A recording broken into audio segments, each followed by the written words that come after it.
Vadikani tinokumhoresai kuti svunhu rineri tadzoka. Takambe takaenda kumbozorora mbijana but tadzoka futi. I hope makatisuwawo.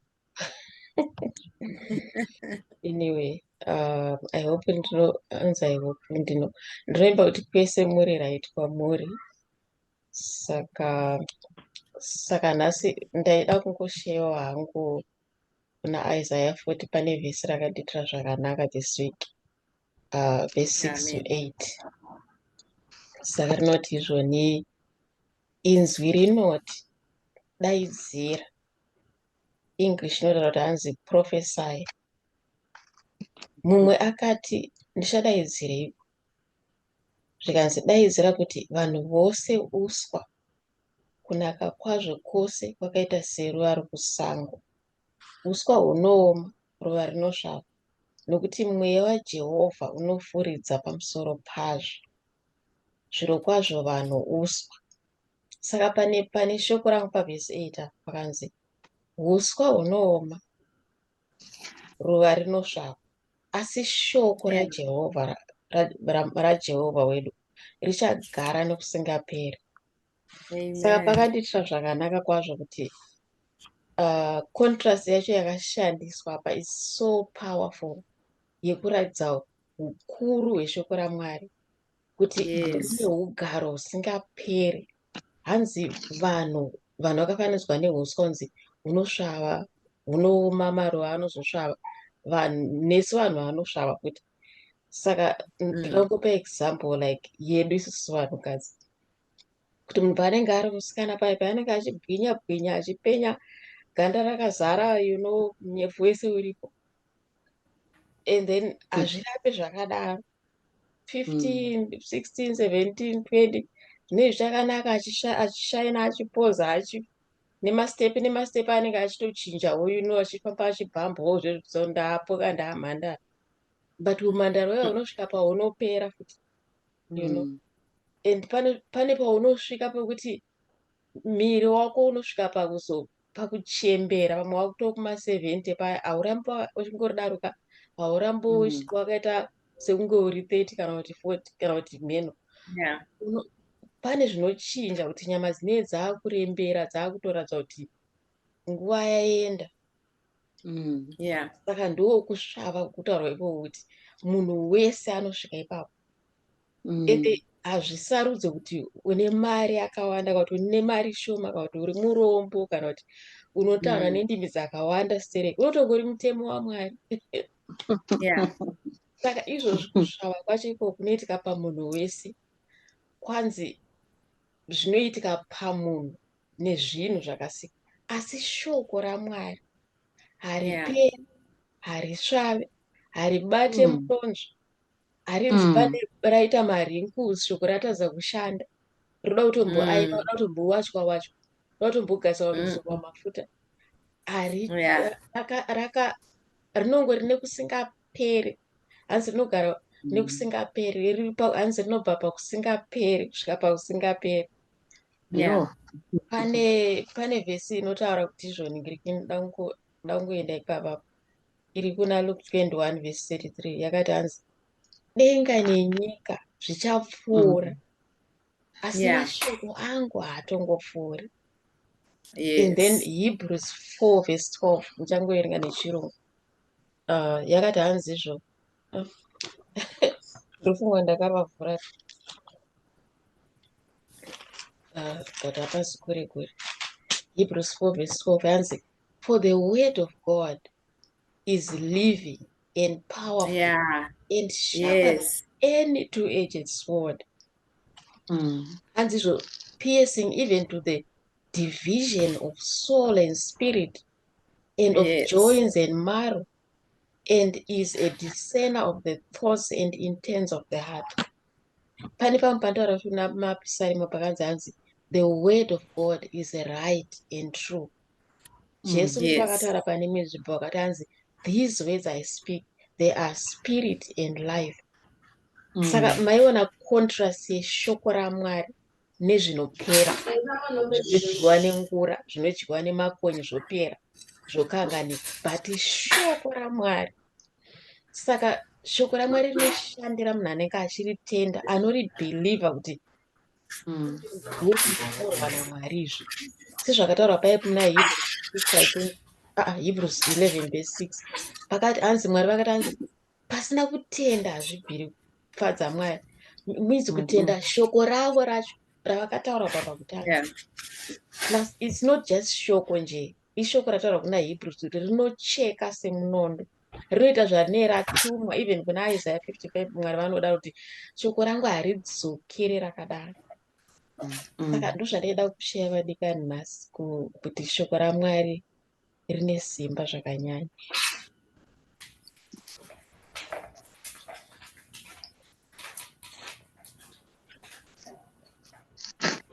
Amen.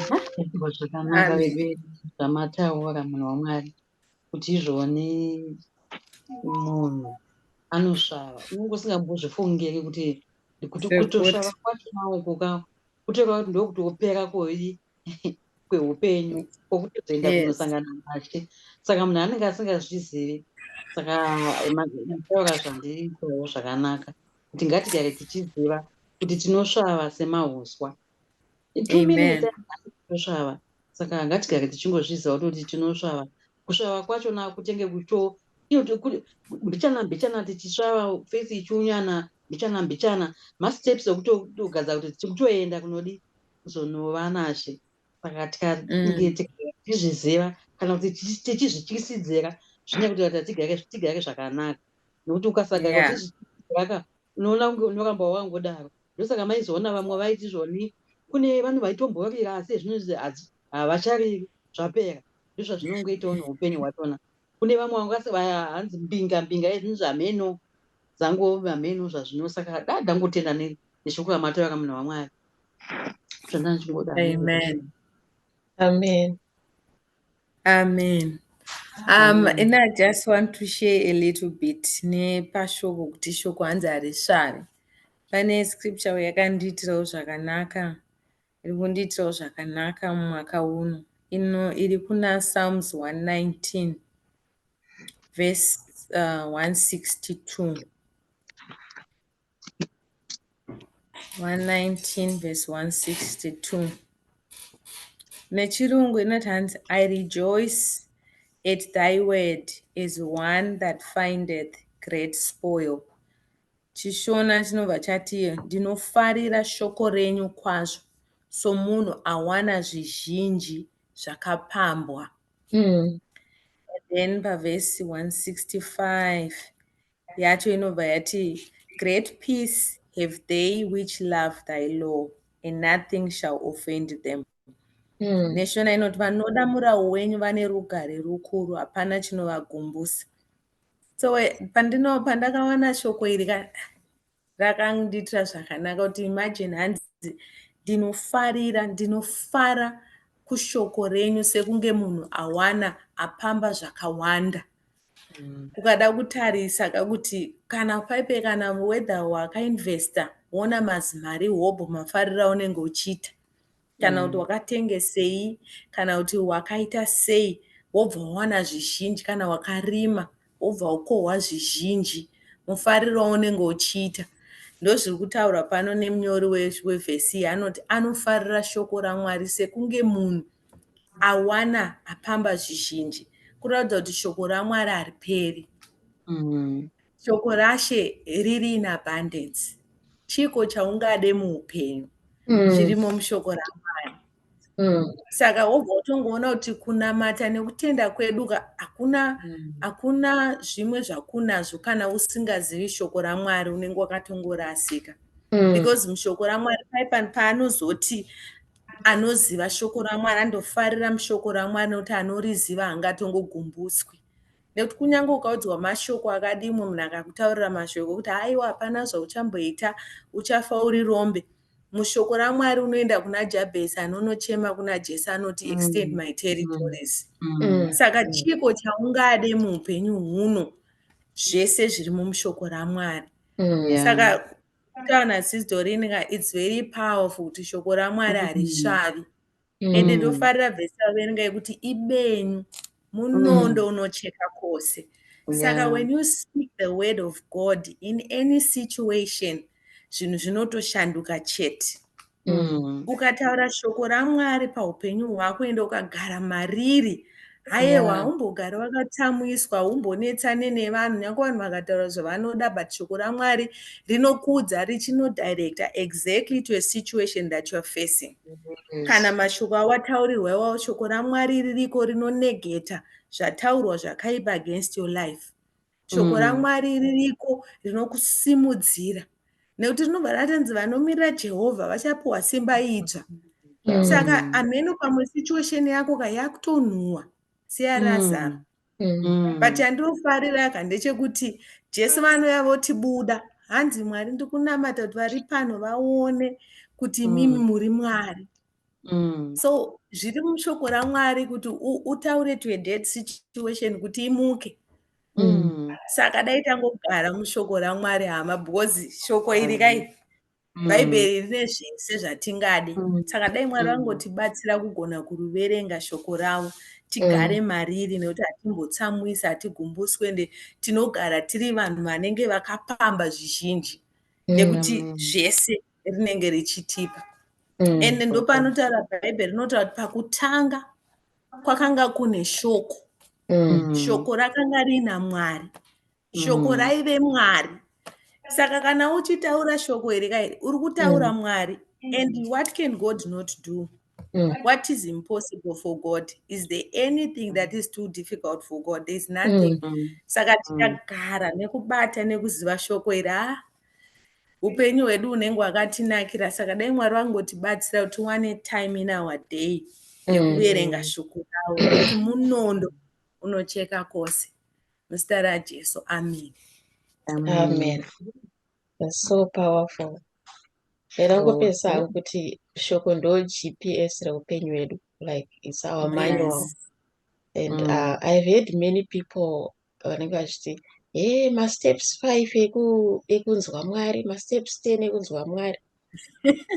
Muna wotanga kuteedza mastep iwayo achiedza kuti anzwe Mwari, but haatombobata shoko zvataura naChenai kuti there is no way you can hear God pasina shoko ravo. Like you can't. That's true. Unekuzviyepera apana, you can't hear God. Vanotaura through shoko ravo. Even mweya mutsvene chaivo vanokurangaridza zvine chekuita neshoko raMwari. Saka ndo GPS yeupenyu hwedu, shoko raMwari. Ndo direction yese yeupenyu tinoiwana through mushoko raMwari. It is so powerful. Zvataura naChenai kuti it is so, I mean, we can't explain.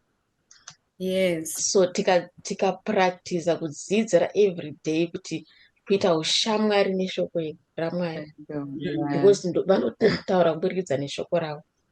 Because kune vamwe vanhu vanomhanya from profita to profita, mai mwana aida kunzwa kuti hanzi vari kuti chiko nezvangu, you know, akanzwa kuti hanzi kunoti kwaita apisa ikoko, vanombobereka mwana wogumhanya wakaenda ikoko.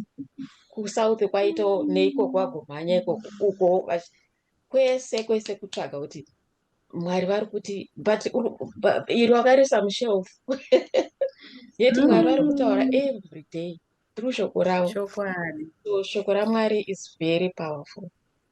Saka ndo zvatinazvo vadikani svondo rinei. I hope kuti maitirwa zvakanaka. Tichavhara nemunamato tichivimba kuti tinokuonai kuti svondo rinouya.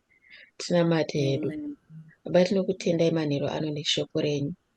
Tinonyengeterera vese vanokundikana kuwana kuverenga shoko renyu, kana kuti vanoshaya mukana wekuriverenga, kana kuti vasina hanya naro.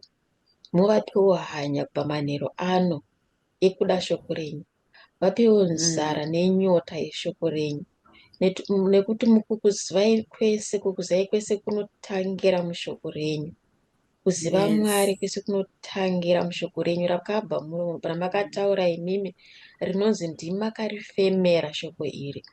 Saka tinokutendai manheru ano nenguva ino. Tinokutendai kuti munoramba muchitirangarira, muchitikurisa pakukuzivai mukuverenga shoko renyu. Rambai muchitiwedzera nzara nenyota yekuverenga shoko nekukura kukuzivai, nemuzita ramambo Jesu. Amen. Amen. Amen. Tinokutendai vadikani nekuwana nguva yekuteerera. Tokuonai zvakare svondo rinouya. Amen. Amen.